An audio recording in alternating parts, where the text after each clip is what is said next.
Social media దీన్ని చిన్న పెద్ద అనే తేడా లేకుండా విచ్చలవిడిగా వాడేస్తున్నాం. తెల్లారి లేచింది మొదలు నిద్రపోయేదాకా అసలు సోషల్ మీడియాలో యాక్టివ్గా లేకుండా ఎవరు ఉండట్లేదు. ఏదో ఒక పోస్ట్ చేయడమో లేదా చూడడమో వాళ్ళ ఒపీనియన్స్ని పెట్టేయడము ఇంత బిజీగా మారిపోయింది. కెరియర్తో పాటు కెరియర్ కంటే కూడా ఎక్కువ సమయాన్ని సోషల్ మీడియా వినియోగిస్తున్నారు నేటి తరం. మరి ఈ సోషల్ మీడియా పోస్ట్ అన్నిసార్లు శ్రేయస్కరమేనా? ఇది ఎంతవరకు ఉపయోగపడుతుంది? దీనివల్ల సమస్యలు తలెత్తుతాయంటే ఖచ్చితంగా సమస్యలు తలెత్తుతూనే ఉంటాయి.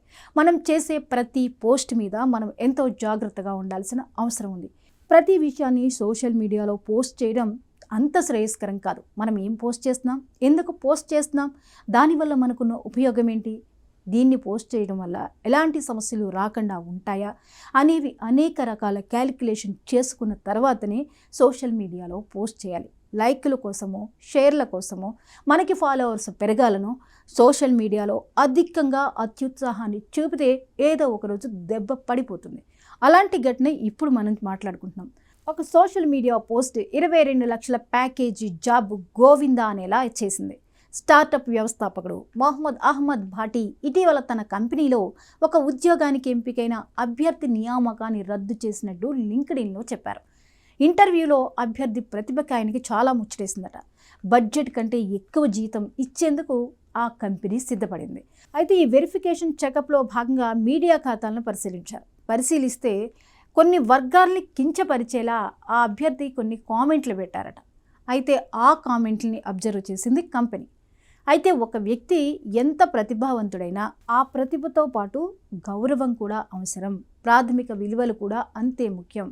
ప్రతిభ మిమ్మల్ని కంపెనీలోకి అడుగు పెట్టేలా చేస్తుంది, కానీ మీ విలువలు మాత్రం మీరు ఇక్కడ కొనసాగాలా వద్దా అనేవి నిర్ణయిస్తాయి అంటూ భాటీ తన పోస్ట్లో పేర్కొన్నారు. దాంతో వెంటనే వెనక ముందు చూడకుండా ఒక నిర్ణయం తీసేసుకున్నారు. ఆఫర్ని రద్దు చేస్తూ పంపిన లేక స్క్రీన్ షాట్ను కూడా ఆయన షేర్ చేయడం జరిగింది. అంటే సదరు వ్యక్తి లింక్డ్ఇన్లో పెట్టిన కొన్ని పబ్లిక్ కామెంట్లు కొన్ని వర్గాల మతపరమైన మనోభావాలను తీవ్రంగా దెబ్బతీసేలా ఉన్నాయి. ఈ కారణంగానే అతనికి ఇచ్చిన ఉద్యోగ నియామకాన్ని రద్దు చేస్తున్నాం అని చెప్పేసి ఆ లేఖలో భాటీ స్పష్టం చేయడం జరిగింది. ఈ విషయంతో నెట్టింట ఇదే చర్చకు దారితీస్తుంది. ఈ ఘటనపై అనేక అభిప్రాయాలు కూడా వ్యక్తం అవుతున్నాయి. ఒక్కొక్కరు ఒక్కొక్క అభిప్రాయాన్ని వ్యక్తం చేస్తున్నారు. అయితే కొందరు ఫౌండర్ నిర్ణయాన్ని సమర్థిస్తుంటే కంపెనీ సంస్కృతికి విలువలు చాలా అవసరము అని కొందరు అంటున్నారు. అయితే మరికొందరు ఇది క్యాన్సిల్ కల్చర్ అని విమర్శిస్తున్నారు. సోషల్ మీడియాలో పోస్టుల ఆధారంగా ఉద్యోగ ఆఫర్ను రద్దు చేయడం నాయకత్వపు అపరిపక్వతకు నిదర్శనం అంటూ ఇంకొందరు వాదిస్తున్నారు. మొత్తానికి ఈ ఘటన వృత్తి జీవితంపై సోషల్ మీడియా ప్రభావం ఎంత బలంగా ఉంటుందో గుర్తు చేస్తోంది. అంటే సోషల్ మీడియాలో మనకి నచ్చినట్టు కామెంట్లు పెట్టేయడమో పోస్టులు పెట్టేయడమో చేసేస్తే అది మన వ్యక్తిగత జీవితాల మీద కూడా ఎంత ఎఫెక్ట్ చూపుతుందో దీన్ని బట్టి అర్థమవుతోంది.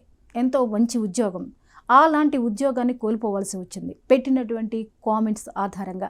అంటే మనం చేసే ఉద్యోగాలకి మనకి కావాల్సింది వ్యక్తిగత గౌరవంతో పాటు మనం చేసే ప్రతి పని మీద మనకి స్పృహ ఉండాలి. సోషల్ మీడియాలో ఒక వీడియో చూస్తున్నాం, దాని మీద మనం ఒక కామెంట్ పెట్టేస్తున్నాం అంటే అయిపోతుంది, మన కెరియరే డేంజర్లో పడిపోతుంది. సో ఈ కంపెనీ తీసుకున్న నిర్ణయంతో అతనికి ఉన్న మంచి ఉద్యోగం కాస్త కోల్పోయాడు.